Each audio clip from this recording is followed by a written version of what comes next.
I now recognize the gentleman from New Jersey and the ranking member on the Subcommittee of Africa, Global Health and Global Human Rights, Representative Chris Smith. Thank you very much, Mr. Chairman. Welcome, Mr. Secretary. For the past 40 years as a member of Congress, I've been deeply concerned about Chinese Communist Party's pervasive human rights abuses. In addition to several fact-finding trips to China, including to a concentration camp, I've chaired over 75 congressional hearings focused exclusively on CCP human rights violations, including pervasive religious freedom, persecution, torture, gulag labor, forced abortion, organ harvesting, democracy suppression, online censorship, the jailing of journalists and bloggers, and now genocide. Your predecessor, Secretary Pompeo, concluded that the persecution of the Uyghurs by Xi Jinping constituted a genocide, and there's no worse crime on the face of the earth. Last month at a town hall meeting, however, Anderson Cooper asked President Biden about China's treatment of the Uyghurs. The president gave a troubling response and said, quote, "Culturally, there are different norms that each country are expected to follow," close quote. An answer that was eerily reminiscent of President Obama's cultural norms defense of Chinese President Hu Jintao, which was roundly criticized by human rights defenders everywhere, including a January 19, 2011 editorial by the Washington Post called "President Obama Makes Hu Jintao Look Good on Rights." You did say again today, and you said in your Senate testimony, how you believe China was committing genocide, and Ned Price at State was asked whether or not it was ongoing, and I do believe you think it's ongoing, and I hope you would comment on that, and whether or not a real cost for these crimes, these horrific crimes, would be imposed. Will you retain the entities list, for example? We have legislation that's pending that would make it a presumption against any product coming out of Xinjiang that it shouldn't come here because we can't determine whether or not its origin was by forced labor. In like manner, as the author of the House-passed Hong Kong Human Rights and Democracy Act, will you impose a serious cost on Xi Jinping and others for destroying Hong Kong's democracy, jailing great leaders like Joshua Wong, and conducting farcical show trials against some of the greatest human rights defenders on earth, like Martin Lee?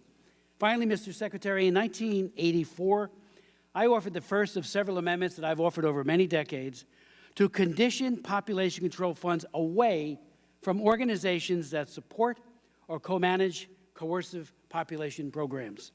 Now, as you have said today, and as we know from the executive order by the President, there was an order designed to resume foreign aid to organizations like the UN Population Fund that have been found repeatedly to be in violation of Kemp Caston's non-coercion policy. I'm especially concerned that as a senator, President Biden voted against a resolution in September of 2000, simply criticizing China's barbaric one-child-per-couple policy.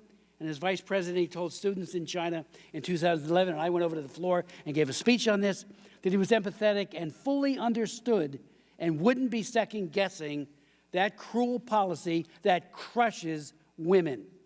Also, because of China's limitation policy, tens of millions of girls are missing, dead, the girl child, simply because of being a girl, a female, because of sex selection abortion.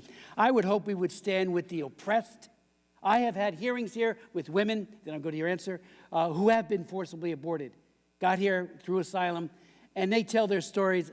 It's unbelievable how horrible, and that legacy, that trauma carries through in their lives for the rest of their lives. We should be standing with the oppressed against the oppressor. Yield. Thank you, and I appreciate everything you've said.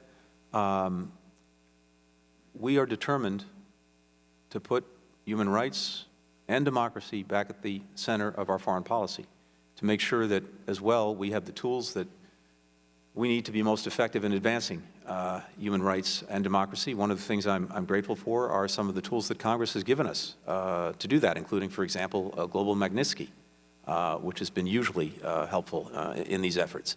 But other authorities, sanctions authorities, and so on, to penalize those directly responsible for committing human rights abuses and other atrocities.